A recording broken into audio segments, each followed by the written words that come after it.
Students, आप सभी का स्वागत है अकाउंटेंसी की क्लास में। और हमारा चैप्टर चल रहा है क्लासिफिकेशन ऑफ अकाउंट। पिछला जो लेक्चर था उसमें हमने अकाउंटिंग को जब क्लासिफाई किया था तो उसमें हमने बात की थी पहले टाइप का जो अकाउंट है पर्सनल अकाउंट। और आज हम आगे लेकर के चलेंगे अदर जो टाइप है अकाउंटिंग के, तो उसमें आज हम बात करेंगे रियल अकाउंट के बारे में और इसके साथ साथ नॉमिनल अकाउंट के बारे में। तो इसमें हम पढ़ेंगे कि रियल अकाउंट और नॉमिनल अकाउंट का क्या मीनिंग होता है, और इसके साथ साथ हम डिस्कस करेंगे कि ये कितने टाइप के होते हैं, यानी कि रियल अकाउंट जो है वो कितने टाइप का होता है और नॉमिनल अकाउंट जो है वो कितने टाइप का होता है। इसके साथ साथ हम ये भी देखेंगे कि इन दोनों अकाउंट के कौन कौन से रूल हैं।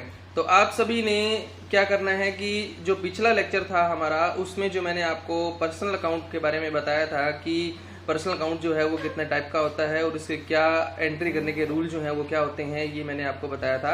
तो आपने सबसे पहले तो क्या है जो पिछली वीडियो है वो देखनी है, और उस वीडियो के अंदर पर्सनल अकाउंट के बारे में जो बताया हुआ है उसके टाइप के बारे में और उसके जो रूल हैं जो आपने स्पेशली आपने ध्यान रखना है कि उसके कौन से रूल्स होते हैं वो आपने क्या है अच्छे से लर्न करने हैं। और आज जो मैं आपको रूल करवा रहा हूँ और जो अकाउंटिंग के टाइप जो मैं बता रहा हूँ वो भी आपने क्या है अच्छे से करने हैं। तो चलिए शुरू करते हैं आज का टॉपिक। डबल एंट्री सिस्टम यानी कि दोहरा लेखा प्रणाली। इस प्रणाली में अभी तक हम बात कर चुके हैं इस चैप्टर में डबल एंट्री सिस्टम का क्या मीनिंग है, और इसके साथ साथ हमने बात की है कि जो डबल एंट्री सिस्टम है उसमें कौन कौन से प्रिंसिपल्स फॉलो किए जाते हैं। इसके साथ हमने बात की जो अकाउंट्स का क्लासिफिकेशन किया कि अकाउंट जो है वो कितने टाइप के होते हैं, और इन टाइप में हम पहला जो हमारा जो टाइप है पर्सनल अकाउंट और उनका जो रूल है वो हम पढ़ चुके हैं। और अब हम बात करेंगे आगे जो सेकंड हमारा अकाउंट है रियल अकाउंट, और उसके टाइप कौन कौन से हैं और उसके क्या रूल होंगे, और इसके साथ साथ नॉमिनल जो अकाउंट है, ठीक है, इसका क्या मीनिंग है, क्या किन किन चीज़ों को नॉमिनल अकाउंट में हम शामिल कर सकते हैं, और इसके साथ साथ क्या है कौन कौन से इसके टाइप होते हैं और क्या रूल होता है इसमें एंट्री करने का। जैसा कि हमने पहले बात की थी कि अकाउंट जो होते हैं उनको हम 3 कैटेगरी में वैसे डिवाइड करते हैं। बेसिकली हम क्या है इनको 2 कैटेगरी में डिवाइड करते हैं।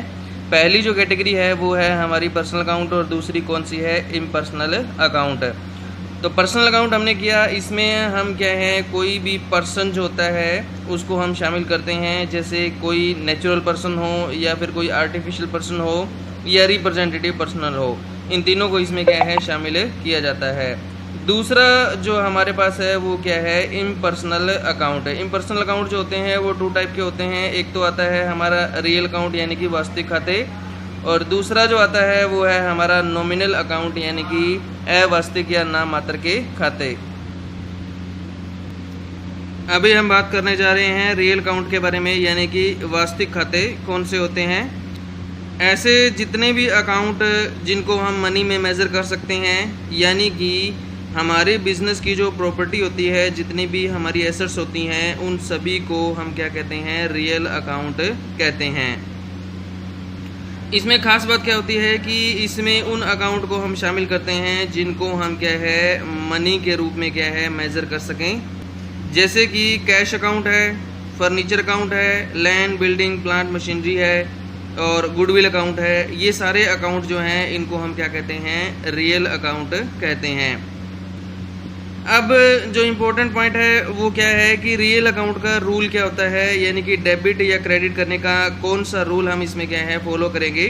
तो इसमें कौन सा रूल फॉलो करेंगे हम, debit what comes in and credit what goes out, यानी कि कोई भी एसेट्स कोई भी संपत्ति जब बिजनेस में आती है तो उसको हमने क्या करना है डेबिट करना है, और कोई भी एसेट्स यानी कि संपत्ति बिजनेस से बाहर जाती है तो उसको हमने क्या करना है क्रेडिट करना है। तो रियल अकाउंट जो होते हैं उसमें ये वाला जो रूल्स है वो फॉलो किया जाता है। ये रूल जो है वो आपने क्या है अच्छे से याद करना है, debit what comes in and credit what goes out. जो चीज़ बिजनेस में आती है उसको डेबिट करो, और जो बिजनेस से बाहर जाती है उसको क्या करो क्रेडिट करो। एग्जाम्पल दे रखा है यहाँ पे, हमने क्या किया है 5,000 रुपये का क्या है एक फर्नीचर जो है वो ख़रीदा है। तो हमने यहाँ पे देखो बात की थी कि फर्नीचर अकाउंट क्या होता है रियल अकाउंट होता है। इसका मतलब फर्नीचर के ऊपर कौन सा रूल लागू होगा, रियल अकाउंट का रूल जो है वो क्या है लागू होगा। इसी तरह से यहाँ पर दो अकाउंट इफेक्ट हुए हैं कि जब हमने 5,000 रुपये का फर्नीचर खरीदा, नगद खरीदा है, इसका मतलब कैश में पेमेंट हमने कर दी है कि 5,000 रुपये का फर्नीचर हमारे बिजनेस में आ गया है और हमारे बिजनेस से क्या बाहर गया है, नगद जो पैसा है वो बिजनेस से क्या है, बाहर गया है। तो जो चीज़ आ रही है, फर्नीचर आ रहा है तो फर्नीचर को क्या करेंगे, डेबिट व्हाट कम्स इन। आ क्या रहा है फर्नीचर, तो फर्नीचर को क्या करना है, हमने डेबिट करना है। जा क्या रहा है, कैश जा रहा है, तो जो चीज़ जा रही है उसको हमने क्या करना है, क्रेडिट करना है। तो यहाँ पर जो एंट्री बनेगी वो हमारी एंट्री बनेगी furniture account debit to cash account. तो यहाँ पर एंट्री की हुई है फर्नीचर अकाउंट डेबिट यानी कि डेबिट व्हाट कम्स इन और टू कैश अकाउंट यानी कि क्रेडिट व्हाट गोज आउट। 5,000 रुपये की इस तरह से हम एंट्री करेंगे। उसके बाद हम बात करते हैं कि जो रियल अकाउंट जो होते हैं, वास्तविक खाते होते हैं, वास्तविक खाते जो होते हैं उनको हम क्या है, दो कैटेगरी में क्या है, डिवाइड करते हैं। एक तो आता है टेंजिबल रियल अकाउंट और दूसरा आता है इनटेंजिबल रियल अकाउंट, यानी कि मूर्त वास्तविक खाते और अमूर्त वास्तविक खाते, दो कैटेगरी में क्या है, इनको हम डिवाइड करते हैं। तो सबसे पहले हम बात करते हैं, इसके नाम से देखो हमें पता चल रहा है मूर्त, यानी कि इसमें हम उन अकाउंट को शामिल करते हैं जो क्या है टचेबल हो और जो क्या है सीनेबल हो, यानी कि ऐसी कोई भी एसेट्स बिजनेस में जो क्या है जिसको टच किया जा सके और जिसको देखा जा सके और अनुभव भी किया जा सके, उसको हम क्या कहते हैं, टेंजिबल एसेट्स कहते हैं। जैसे कि कैश है, नगद पैसा है, उसको हम देख सकते हैं, छू सकते हैं, महसूस कर सकते हैं। स्टॉक है, फर्नीचर है और लैंड है, बिल्डिंग है, ये सारे के सारे अकाउंट जो होते हैं ये टेंजिबल रियल अकाउंट होते हैं। यहाँ पर एक चीज़ और हमें बताई गई है, वो क्या है कि हमने ध्यान रखना है कि जो बैंक अकाउंट जो होता है वो कभी भी क्या है, रियल अकाउंट नहीं होता। हालांकि बैंक में हमारे पास जो पैसा पड़ा है वो हमारी एसेट्स है, लेकिन हम उसको रियल अकाउंट नहीं कह सकते, क्योंकि हमने जो पिछला लेक्चर हमने किया था उसमें हमने बात की थी कि बैंक क्या है, एक आर्टिफिशियल पर्सन है। जैसे कि राम, श्याम, सोहन, मोहन, ये सभी क्या है, नेचुरल पर्सन है। और कोई भी बैंक है, कोई यूनिवर्सिटी है, कोई कॉलेज है, कोई स्कूल है, कोई फर्म है, कंपनी है, ये सभी आर्टिफिशियल पर्सनल अकाउंट होते हैं, आर्टिफिशियल पर्सन होते हैं। इसलिए बैंक को हम क्या है, पर्सनल अकाउंट में शामिल करते हैं, इसको हम रियल अकाउंट में शामिल नहीं करते। हालांकि ये बिजनेस की एसेट्स जरूर है। बैंक में हमारे पास जो पैसा पड़ा है ये बिल्कुल वैसे, ये देखो कि 1 लाख रुपए हमारे पास क्या है, नगद पड़ा है और 2 लाख रुपए हमारा क्या है, बैंक में खाते में पड़ा है। तो यानी कि पैसा हमारे पास ही है एक तरह से, लेकिन क्या है, पास जो पड़ा है पैसा बिल्कुल हमारे पास नगद पड़ा है, वो हमारा टेंजिबल रियल अकाउंट होता है। लेकिन बैंक में जो पड़ा है वो टेंजिबल रियल अकाउंट नहीं होता, उसको हम कहते हैं पर्सनल अकाउंट। कौन सा पर्सन, आर्टिफिशियल पर्सन। जिस तरह से कंपनी क्या है, एक कृत्रिम व्यक्ति होता है, बिल्कुल उसी तरह से बैंक जो होता है वो भी क्या होता है, हमारा यहाँ पर कृत्रिम व्यक्ति होता है। उसके बाद दूसरा जो पॉइंट है वो है इंटेंजिबल रियल अकाउंट, यानी कि अमूर्त वास्तविक खाते। यहाँ पर इसके नाम से पता चल रहा है अमूर्त यानी कि इंटेंजिबल, जिसकी कोई मूर्त नहीं है, जिसको हम देख नहीं सकते, जिसको हम क्या है, छू नहीं सकते, सिर्फ क्या है उसको महसूस किया जा सकता है। ऐसी एसेट्स को हम क्या कहते हैं, इंटेंजिबल एसेट्स कहते हैं। जैसे कि गुडविल, गुडविल क्या होती है, किसी भी व्यक्ति की जो ख्याति यानी कि जो उसकी रेपुटेशन है, जो उसका नाम चल रहा है मार्केट के अंदर, उसको हम क्या कहते हैं, गुडविल कहते हैं, जिसकी वजह से उसको क्या है, ज़्यादा प्रॉफिट होता है। इसी तरह से किसी व्यक्ति ने क्या है, किसी वस्तु के उत्पादन का पेटेंट जो है वो अपने नाम करवा रखा है कि उसके उत्पादन करने का अधिकार उसी के पास है, तो उसको हम क्या कहते हैं, पेटेंट कहते हैं। इसी तरह से ट्रेडमार्क है या कंप्यूटर सॉफ्टवेयर है, तो इनको हम क्या कहते हैं, इंटेंजिबल एसेट्स कहते हैं। इनको हम क्या है, छू नहीं सकते, इनको हम देख नहीं सकते, इनको हम सिर्फ क्या है, महसूस कर सकते हैं। तो इस तरह से हम क्या है, रियल अकाउंट को दो कैटेगरी में डिवाइड करते हैं, टेंजिबल रियल अकाउंट और इनटेंजिबल रियल अकाउंट। और इन दोनों में आपने ध्यान रखना है कि इन दोनों के अंदर क्या है, एंट्री करने का जो रूल है वो क्या है, सेम रहेगा। जैसे कि हमने पहले बात की थी, debit what comes in and credit what goes out, यही रूल जो है वो क्या है, इसमें फॉलो किया जाएगा। उसके बाद तीसरा अकाउंट हमारे पास आता है नॉमिनल अकाउंट, यानी कि नाम मात्र का खाता। इसको नाम मात्र का खाता हम कहते हैं। इसमें हम दो चीज़ों को शामिल करते हैं, कौन कौन सी चीज़ों को शामिल किया जाता है? एक तो इसमें हम शामिल करते हैं व्यय यानी कि एक्सपेंडिचर। देखो बिजनेस को चलाने के लिए बहुत सारे खर्चे हमें करने पड़ते हैं, वो खर्चे जो है इसी अकाउंट में हम क्या है शामिल करते हैं। इसी तरह से जब हम बिजनेस चलाते हैं, कोई प्रोडक्ट है उसका प्रोडक्शन करते हैं, उसको बाजार में बेचते हैं, बेचने से हमें क्या है इनकम रिसीव होती है यानी कि आय की प्राप्ति होती है।